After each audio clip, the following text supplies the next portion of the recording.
Salut tout le monde, salut les épicurieux. Aujourd'hui je vais vous parler de vélo électrique, de vélo à assistance électrique. Alors j'ai déjà fait un tuto là-dessus pour montrer les différents types de vélos à assistance électrique que l'on peut avoir. Et aujourd'hui j'ai fait le choix. J'ai fait le choix d'en avoir et d'en commander chez Escut, ou Escuté, je sais plus comment ça se dit. C'est un fabricant polonais dont je vais vous parler tout à l'heure et qui m'a envoyé deux vélos. Un vélo à assistance centrale que j'ai choisi pour moi, un vélo à assistance roue arrière que Elodie a choisi pour elle. Ce qui va nous permettre de les utiliser, je vais vous montrer toutes les étapes pour leur utilisation. Dans cette vidéo, je vous propose de suivre le montage et la préparation des vélos, puis ensuite je vous présenterai les accessoires que l'on peut avoir, et enfin on ira faire des essais, on fera des commentaires et un bilan comparatif sur l'ensemble de ces observations. Et de voir avantages et inconvénients, et de vous proposer un j'aime bien, j'aime moins, pour chacun des deux, dans ce comparatif entre les deux types de modèles. Vous aurez la possibilité de faire votre choix ensuite.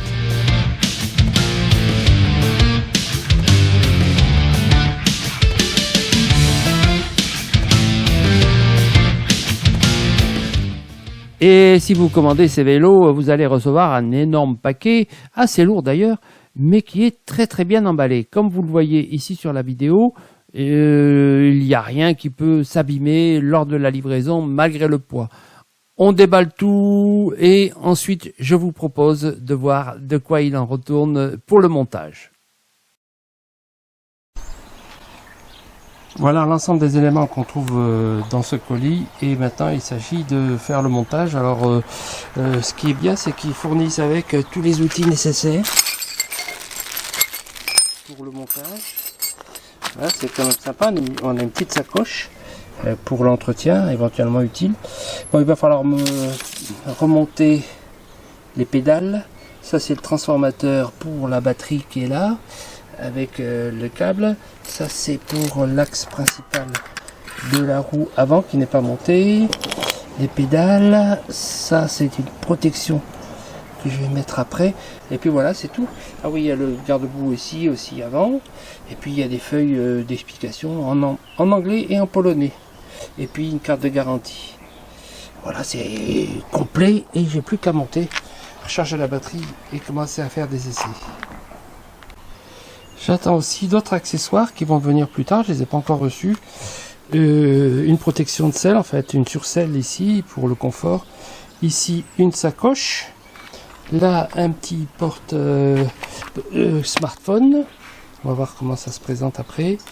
Et puis des casques. Je vais vous montrer tout ce que j'ai reçu en accessoires aussi que j'ai demandé avec le vélo. Bien, je vais monter les pièces maintenant. Petite remarque, ici il y a bien des outils fournis, il n'y a pas d'indication pour le montage, bon, il faut un peu se débrouiller tout seul, ce qui n'est pas très embêtant pour quelqu'un qui a un peu l'habitude de bricoler, mais je pense que c'est peut-être stressant pour quelqu'un qui n'a jamais monté de vélo. La seule notice qu'on ait, c'est celle qui correspond à l'utilisation de la batterie. La première étape, c'est d'enlever ici le boulon qui est installé et qui sert pour le transport. Alors c'est assez lourd du coup quand on veut travailler. Il faut prendre un peu en force. Voilà. J'ai défait un peu les boulons avant pour que ça soit plus facile. La deuxième étape, c'est de mettre cet axe de la roue ici. Alors il y a ici la zone de frein. Le frein il est là, il faut donc la placer comme ça. Et je vais mettre maintenant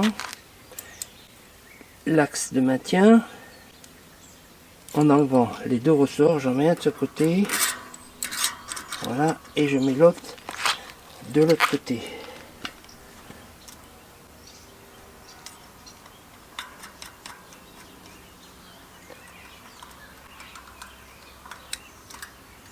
Voilà, une fois l'axe positionné, eh bien on va mettre la roue ici et on va placer les éléments de la fourche de part et d'autre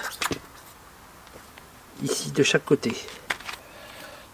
Alors il faut auparavant enlever la protection ici pour faire passer le disque.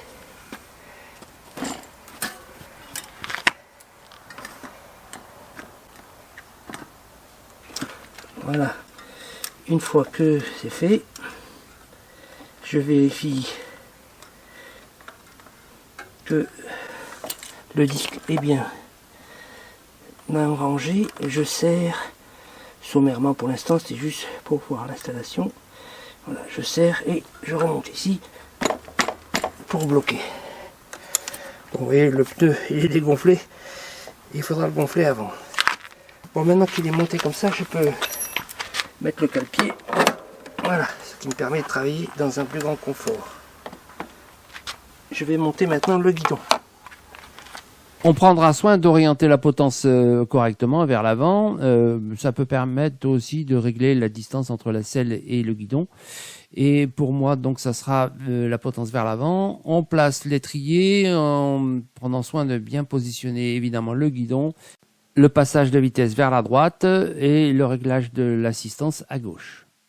Il suffit ensuite, grâce aux outils fournis, de tout resserrer correctement et le vélo est pratiquement fini. Il restera bien sûr maintenant à s'occuper de la partie pédalier et notamment d'installer les pédales. Rien de compliqué.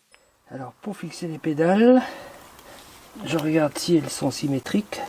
Non, il y a une droite, right, et une gauche, left.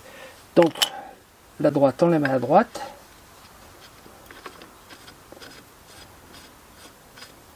Pour la serrer, alors qu'est-ce que c'est comme clé?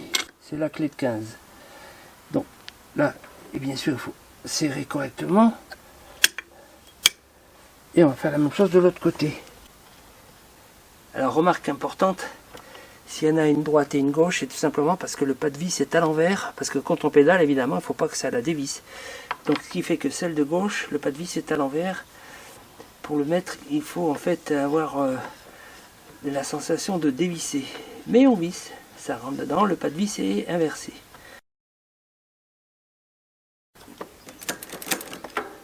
Voilà. En ce qui concerne l'installation du garde-boue, rien de compliqué, il faut positionner correctement le vélo et passer le garde-boue sur le pneu. Il vaut mieux qu'il soit dégonflé pour le faire, c'est plus facile. Ensuite, il y a 2 boulons sur les côtés et un autre boulon au niveau de la fourche. On en profitera d'ailleurs pour mettre en même temps l'installation de l'éclairage et qu'il faut mettre plutôt placé vers l'avant. Et voilà une petite finition pour le garde-boue. Et on finit par la connexion électrique. En termes de connexion, il faut brancher ici ce câble. Détrompeur, ben justement je me trompe. Voilà, il faut le mettre dans ce sens. Voilà. Alors ça va gérer tout le système électrique. Bon, à l'absence de notice, vous pouvez toujours utiliser la photo qui est sur le carton, parce que comme ça, vous pouvez repérer comment vous allez monter le garde-boue avant, la lampe, regarder le guidon, comment il est positionné, le frein qui est de côté gauche des 2 côtés, les pédales. Voilà, donc ce sont des éléments d'information qu'il faudra surveiller pour le montage. Alors, qu'est-ce qu'il me reste à faire? Eh bien, il me reste la batterie à charger. Comme vous l'avez vu, on fournit des clés en double. Donc il y en a une que je vais bien ranger dans le camion, à part dans un trousseau de secours. On ouvre ici, ce qui permet de dégager la batterie. Donc, la batterie, elle est évidemment très lourde. C'est une bonne batterie lithium-ion qui fait donc 522 Wh. Voilà ici les caractéristiques, et qui a besoin d'un voltage de 36 volts, ce qu'on n'a pas directement dans un camping-car, mais qu'on a sur le 220. Et comme on a le 220 dans le camping-car, et notamment avec la batterie EcoFlow, je vais pouvoir, la Delta notamment, elle est suffisante pour recharger cette batterie. Et même la deuxième, quand la batterie sera vidée, j'aurai la possibilité de la recharger grâce à mon EcoFlow. Là, c'est la Delta Max ici. Voilà, je vous montre l'installation.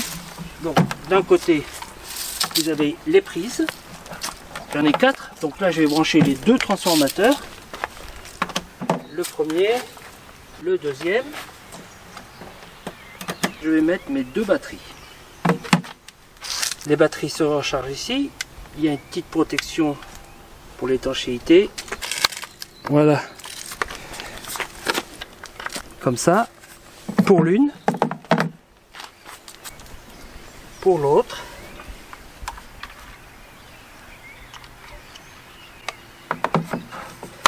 Les deux sont branchés, je vais allumer ma Delta. La Delta est branchée, elle est actuellement pleine, elle est à 100%.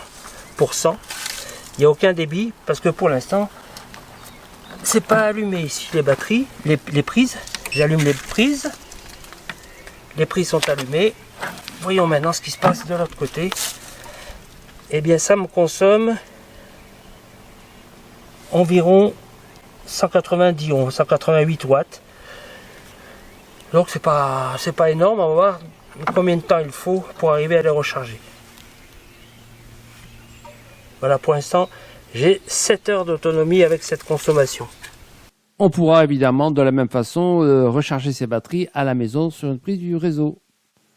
Et en attendant, il faut regonfler les pneus. Et les pneus, ils sont gonflés à 2,4 bar 35 PSI. Et ce sont par ailleurs des très bons pneus VTC utilisables aussi bien sur route que sur piste. Parmi les réglages que vous pouvez faire, il y a toutes les positions. Par exemple ici pour les vitesses, vous pouvez en faisant varier ici la vis, le positionner plus ou moins selon un angle que vous allez définir. Pour la boîte de commande aussi, vous pouvez changer la position, mettre plus ou moins comme ça. Ça aussi c'est pareil, vous pouvez l'écran le manipuler comme ça. Bon, là j'ai remis la batterie, donc vous voyez que l'écran est allumé.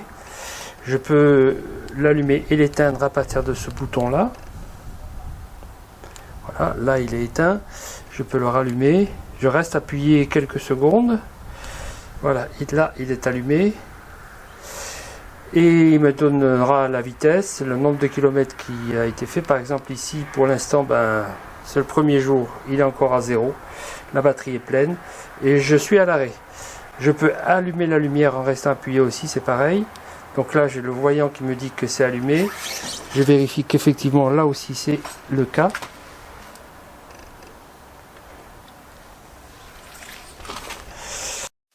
On pourra, grâce à ce boîtier, faire varier le niveau d'assistance. Il y a 5 niveaux d'assistance. Facile à passer ou à rétrograder d'ailleurs. Alors, le réglage de la selle, c'est pas compliqué. Il faut sortir la tige de selle et vérifier que le pied ne soit pas plié lorsque vous êtes assis sur la selle. Ce que je vais vérifier ici. Voilà. Le montage de ce MYT28M moteur central est fini. On va maintenant passer au MT28 moteur essieu arrière. Bon, l'emballage, vous le voyez, est le même. C'est le même emballage tout à fait sérieux. Et on va passer maintenant aux différences éventuelles qu'il peut y avoir dans les deux. Voilà à quoi ça doit ressembler quand je l'aurai monté. Et voilà le résultat du déballage. On pourra noter qu'il n'y a toujours pas de notice de montage pour tout ça. Il y en a une petite ici. Je pense qu'ici c'est juste pour l'installation de l'élément qui va se mettre là, qui va tenir le guidon, notamment cet étrier là. Alors on fournit une trousse à outils comme dans l'autre. Et il n'y a pas les mêmes montages. Le cale-pied est pas installé alors que dans l'autre il était installé. Bon, on a ici les pédales, on a le garde-boue avant, on a la roue avant. Donc il va falloir que je monte tout ça. Et puis bien sûr il y a le chargeur pour la batterie qui est déjà en place ici. Allez, on va faire tout le montage et les réglages après. Dans ce modèle, le moteur est à l'arrière, contrairement à l'autre où le moteur était central au niveau du pédalier. Pour le montage de ce vélo, la situation est pratiquement identique, à quelques détails près. Le montage se fait de la même façon, avec les mêmes règles à respecter. Néanmoins, si le montage est pratiquement identique, il y a des différences concernant les appareils installés, notamment pour les freins, notamment pour les vitesses arrière, sur les pignons. On va voir maintenant une revue de détail, une fois le montage fini. Pour le Polino Pro, le boîtier de commande est plus complet. Il possède notamment 2 boutons supplémentaires. Un bouton de commande séparé pour la lumière et pour les infos. Pour le changement de vitesse, on dispose de 9 pignons avec le Pro et seulement de 7 avec l'autre.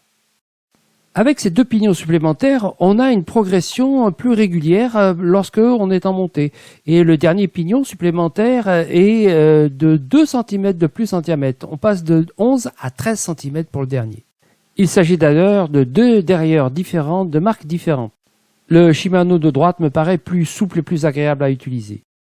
Et si le cadran de lecture est plus complet à gauche, il est beaucoup plus lisible à droite. Pour le feu arrière, dans le Polino Pro, il faut l'allumer à la main et il est à pile, alors que dans l'autre, il est relié au phare avant quand on l'allume et en plus, ça s'allume quand on freine. Et dans les 2 cas, on bénéficie d'un bel éclairage lorsqu'on roule dans un tunnel, par exemple, tout noir. Et donc, la nuit, c'est très agréable d'être bien éclairé. Bon, là, en plus, on peut avoir une frontale si nécessaire. Dans les 2 cas, si les potences sont différentes, elles sont toutes les 2 non réglables et on ne peut pas donc modifier la distance entre la selle et le guidon. À gauche, le Polino Pro bénéficie d'une fourche réglable qu'on peut bloquer alors que l'autre non, elle est toujours active. Dans les 2 cas, les freins à disque sont efficaces mais ils sont là aussi de marques différentes. Autre chose d'important, c'est la différence de poids. Et si à vide la différence n'est pas importante, de l'ordre de 1 kg, c'est ce que va porter le vélo pendant la randonnée qui va faire la différence. Il faudra noter dans son comparatif qu'il y a beaucoup de points communs entre les deux, notamment déjà le même gabarit. Et s'il s'agit du même moteur de 150 watts bridé, dans le cas du moteur central, on a un super couple, ce qui va bien aider dans les montées. La batterie est la même pour les 2 vélos et elle a une grande capacité permettant de faire une grande distance, une bonne autonomie qui dépend d'autres facteurs dont on va reparler. En visitant le site Escute français, j'ai pu regarder le nombre d'accessoires qui est important et surtout très intéressant. Voici ce que j'ai commandé. Pour le confort de la balade, j'ai pas hésité à acheter cette surcelle avec sa protection et surtout elle est intéressante parce qu'elle est lavable, elle est souple, elle est confortable. Vraiment, je ne regrette pas. Le deuxième accessoire que j'ai commandé, c'est cette sacoche. Ah, vraiment, je ne regrette pas de l'avoir. Elle est vraiment très pratique. Il faudra être bien attentif à la fixer correctement comme c'est montré sur ces images. Alors la sacoche, elle s'ouvre ici. Regardez, ça pour le pique-nique c'est bien, c'est réfrigéré, enfin c'est isotherme. Donc on peut le garder fermé. On a une petite poignée pour la balade, pour le porter à la main. Ici il y a même de quoi ranger des affaires. Alors une gourde par exemple. Là il y a une petite poche aussi. Porte-monnaie. Et puis là il y a la grande sacoche où on peut entasser beaucoup d'affaires si on doit faire les courses. Pouvoir mettre même un ordinateur là-dedans pour le transporter. Il y a pareil de l'autre côté. Là, j'en ai pas besoin. Là. Ça évite que ça se promène. Et de l'autre côté, c'est pareil.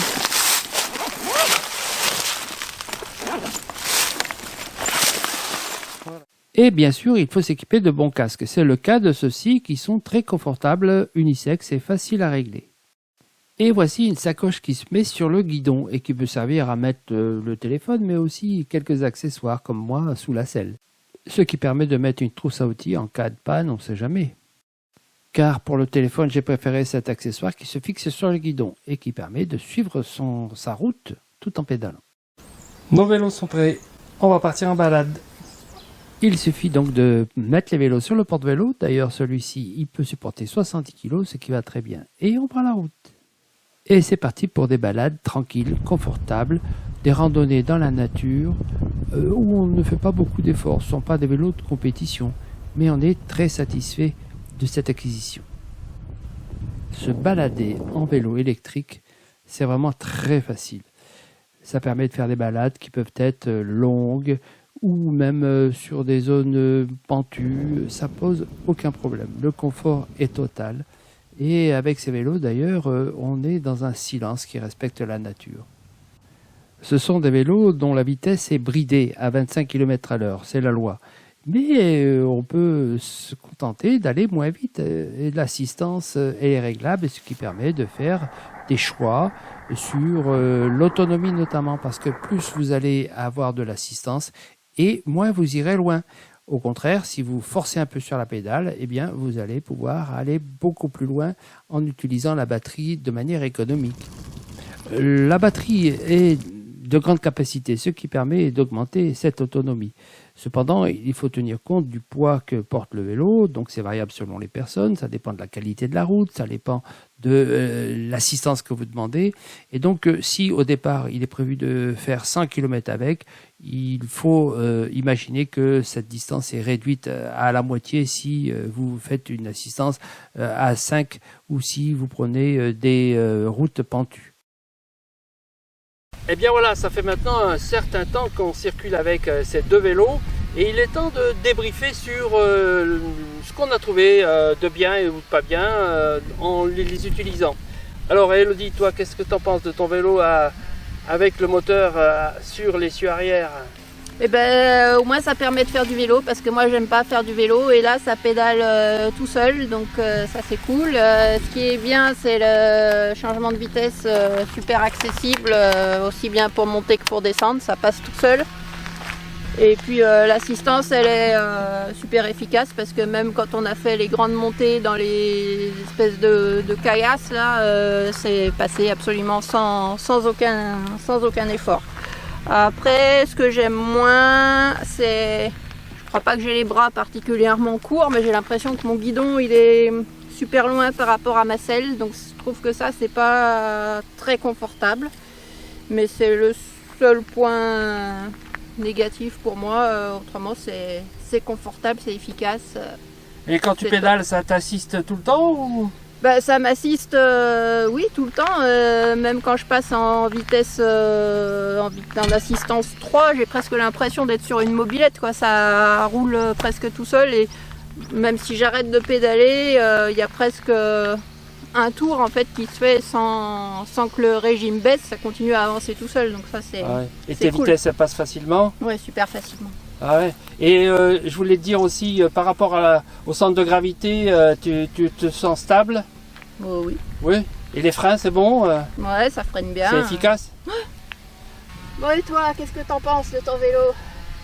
Eh bien, moi, je suis satisfait, mais j'ai quand même un truc avec le moteur central. Je suis obligé tout le temps de pédaler. C'est-à-dire que c'est une assistance qui est liée à l'effort de mon pied sur la pédale. Ce qui fait que si j'arrête de pédaler, ben, j'ai plus d'assistance. Alors, j'ai trouvé une solution, c'est-à-dire je mets toujours la plus grande assistance ici au numéro 5, et ce qui me permet éventuellement de ne pas être obligé de forcer sans arrêt lorsque je redémarre. Ça m'aide beaucoup pour les remontées, c'est sûr, parce que là, avec les vitesses, quand je les passe, d'ailleurs, à ce propos, je les passe pas très bien ici, quand je rétrograde, hein, parce que c'est ça, en fait, on rétrograde ici, ben, les vitesses, elles ont l'impression, elles me donnent, pas l'impression, mais c'est une réalité, elles sautent. Donc ça, il faut que je fasse un petit réglage, parce que ça me convient pas. Mais c'est très efficace pour les remontées. Moi personnellement, j'étais étonné de voir à quelle facilité on montait des pentes très raides sans aucun problème. Et en termes d'assistance et d'utilisation de la batterie, en fait, là, on a déjà fait avec cette batterie là, je suis à 30 km à peu près, et elle est encore à 80% et plus. Je vais faire un autre test sur la durée de la batterie par rapport à une distance avec une assistance ordinaire sur du plat. C'est pour une indication que j'espère réussir plus tard. Autre point, la différence avec Elodie, c'est que j'ai une fourche qui est réglable. Je peux bloquer ou débloquer ma fourche. Et là, je l'ai débloquée, ce qui empêche d'appuyer ici. Mais si je la débloque, eh bien, je peux appuyer ici. Vous voyez que ça peut être une assistance réglable en fonction du terrain que je fais. Mais ça, ce sont des VTC. Hein. Regardez les pneus. Ce sont des pneus qui sont suffisamment gros pour arriver à faire de la piste comme celle qu'on vient de faire ici. Et sans problème, ou de la route, il n'y a pas de souci. Les freins, ça va, mais j'ai l'impression qu'il a fallu que je les règle quand même, hein, parce qu'ils ne freinaient pas beaucoup. Voilà, et ce que j'apprécie beaucoup, c'est la sacoche. Regardez, tout le matériel que j'ai ici, j'ai tout le temps avec moi et pas sur les épaules. Ça, c'est bien. On peut donc faire maintenant un petit comparatif. Avec le moteur sur l'essieu arrière, les balades seront faciles, l'assistance est directe, il y a un petit temps de latence quand même, avant et après le coup de pédale. Le prix est attractif et malheureusement le démontage de la roue arrière devient délicat. Avec le moteur central, la balade est un peu plus sportive, puisqu'on est assisté de manière progressive, grâce au capteur de force notamment. Donc c'est intéressant pour les montées, parce que du coup on est bien assisté. Mais le coût est plus élevé pour ce type de fabrication et la maintenance est plus chère car en fait les pièces sont plus chères. C'est maintenant l'heure du bilan. J'aime bien, j'aime moins, je voudrais apporter maintenant quelques précisions supplémentaires. Si vous voulez acheter ces vélos, vous pouvez le trouver sur internet mais aussi sur 5 points de vente en France. Si vous allez sur leur site, vous allez trouver plein d'autres informations que je n'ai pas pu donner ici.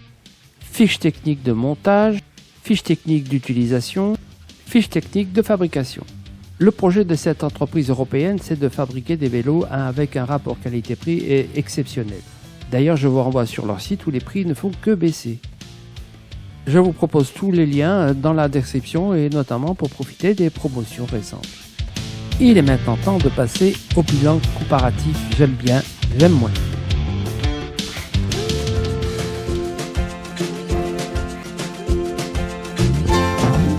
On a pu apprécier la douceur de l'assistance électrique, le moteur silencieux et la batterie bien intégrée et pas trop volumineuse. On bénéficie d'une bonne autonomie avec une balade sans effort, c'est adapté à toutes les routes avec une assistance bien équilibrée. On apprécie aussi d'avoir reçu le colis dans un emballage de qualité. Le vélo a une belle finition, une belle esthétique et les accessoires sont nombreux et variés et bon marché.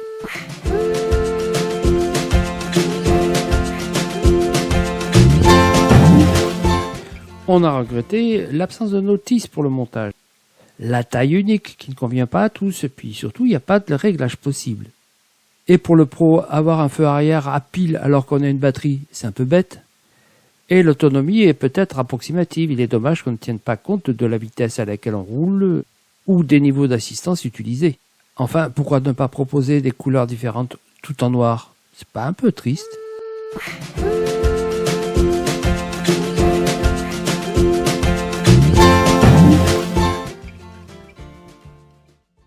Je crois avoir fait un tour complet pour ces deux vélos Escut, mais ça peut aussi permettre pour vous de choisir le type de VAE que vous souhaitez et de voir celui qui correspond le plus à vos besoins.